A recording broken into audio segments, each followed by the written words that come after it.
Riri, kumpulan dongeng dan cerita anak. Yuk dukung Riri dengan menekan tombol subscribe. Jangan lupa bunyikan tanda lonceng untuk notifikasi. Selamat menonton. Pohon tua, sahabat baik Laura. Namanya Laura.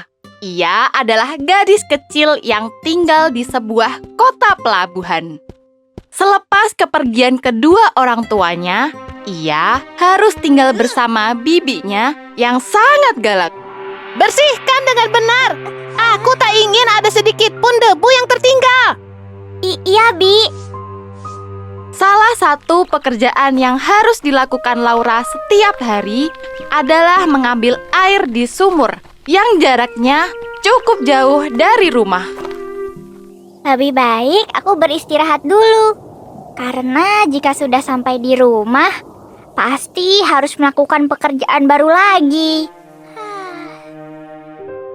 Suatu hari, si Bibi membangunkan Laura pagi-pagi sekali. Laura, cepat bangun!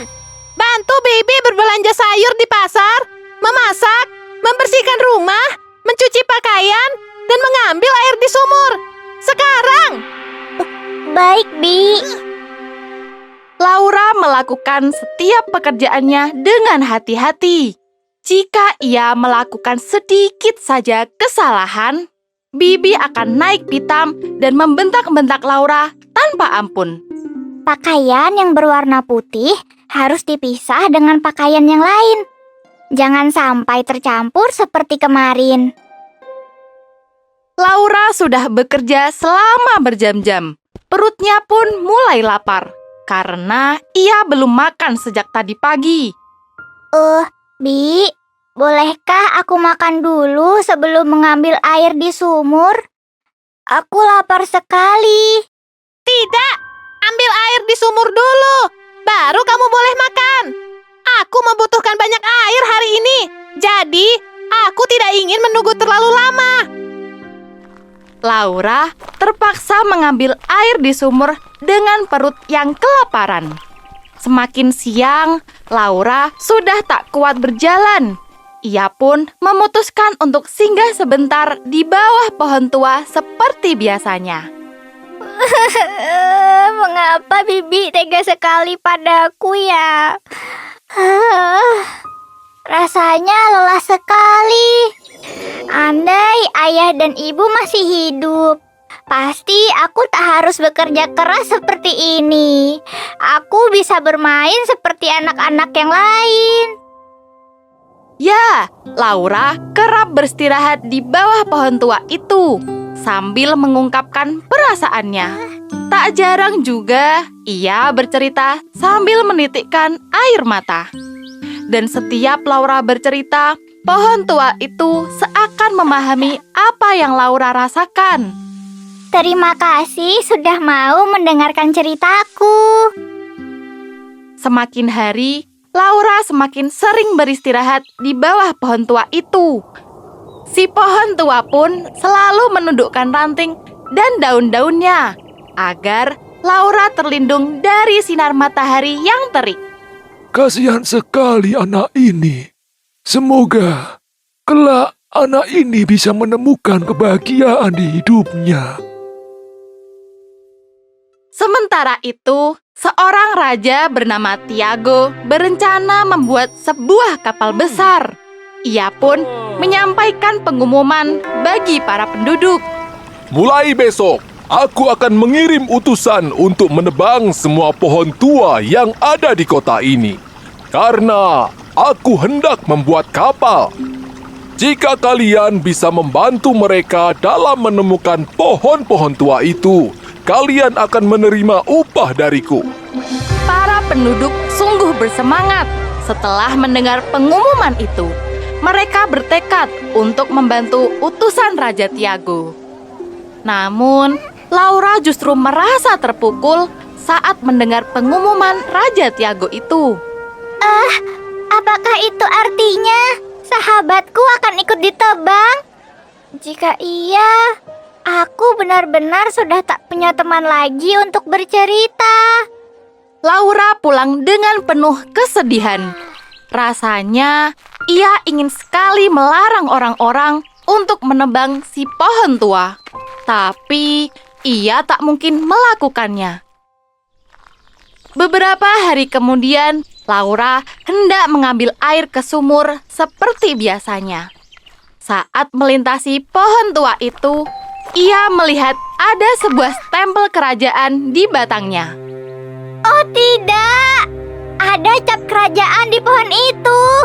Pasti pohon itu akan segera ditebang. Laura langsung berlari dan memeluk pohon itu. Rasa sedihnya tak bisa ditahan, hingga air matanya bercucuran. Sepertinya ini adalah hari terakhir aku bisa bertemu denganmu. Aku sebenarnya ingin kau tetap ada di sini. Tetapi aku tak tahu bagaimana caranya melindungimu. Jangan sedih. Kau bisa bicara? Iya, tapi dengan orang pilihan saja. Sudah, tenangkan hatimu. Kapal itu tidak akan bisa berlayar jika kamu tak menghendakinya. Jika waktunya tiba, kamu bisa naik ke kapal itu dan kita akan berlayar bersama. Tapi, bukankah hal itu terlalu sulit untuk dilakukan? Tidak, kamu pasti bisa. Esok paginya, pohon tua itu ditebang oleh utusan Raja Tiago. Pembuatan kapal pun mulai dilaksanakan. Setelah beberapa bulan lamanya, kapal itu akhirnya jadi. Kerja bagus. Kapal ini sungguh istimewa. Benar, Raja. Apalagi kapal ini dibuat menggunakan kayu-kayu yang berkualitas. Pasti kuat. Hari berikutnya, Raja Tiago dan para awak kapal bersiap untuk berlayar menggunakan kapal itu. Namun, Maaf, Raja. Kapal ini tak bisa bergerak sama sekali. Bagaimana bisa? Bukankah saat kapal ini diperiksa semuanya baik-baik saja? Mungkin saja kapal ini tersangkut. Kami akan mendorongnya lebih jauh lagi ke air. para awak kapal pun kemudian berupaya mendorong kapal itu selama berulang kali. Tetapi kapal itu tetap tidak mau bergerak. Akhirnya, Raja Tiago kembali membuat sayembara. Barang siapa yang bisa membantuku memperbaiki kapal ini hingga bisa kugunakan untuk berlayar, maka akan menerima hadiah yang luar biasa. Pengumuman sayembara itu tersebar hingga sampai ke telinga Laura. Ia jadi teringat pada pesan si pohon tua saat terakhir kali mereka bertemu. Jangan-jangan ini semua ada hubungannya dengan ucapan si pohon tua. Dengan cepat, Laura menuju ke pelabuhan untuk mengikuti sayembara itu tanpa sepengetahuan si Bibi. Selamat pagi. Saya ingin mengikuti sayembara. Kamu bercanda ya? Anak kecil sepertimu tidak mungkin bisa memperbaiki kapal.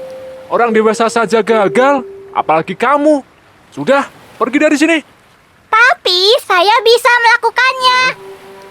Raja Tiago pun mendengar perdebatan kecil antara Laura dan pengawalnya.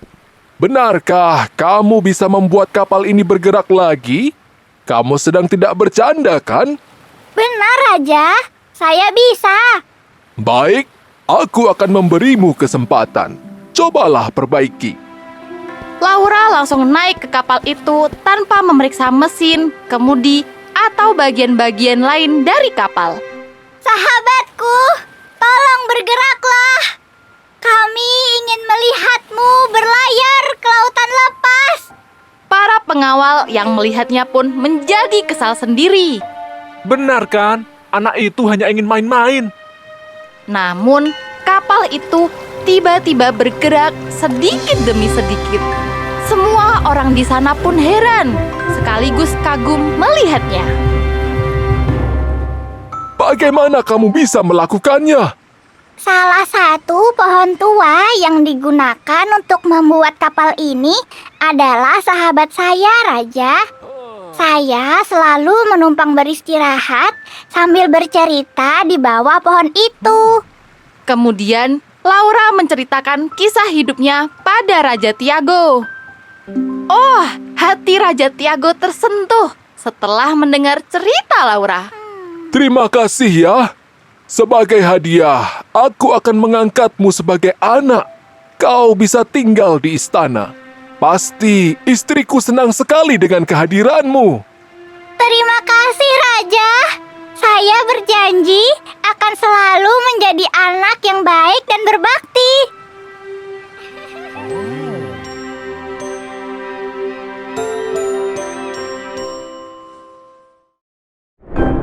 Hai, Riri akan ajak kamu berkeliling negeri dongeng.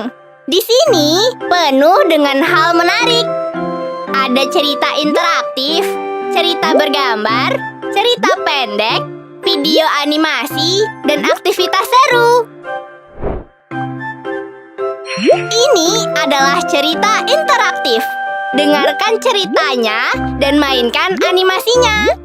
Terjatuh di sebuah ladang bunga yang sangat luas.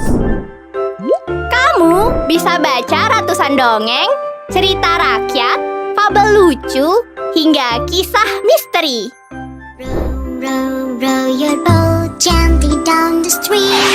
Ada lebih dari 500 judul cerita yang bisa kamu baca. Selain itu, kamu juga bisa mewarnai dan bermain menghubungkan garis. Pasti seru. Semua yang kamu inginkan ada di sini.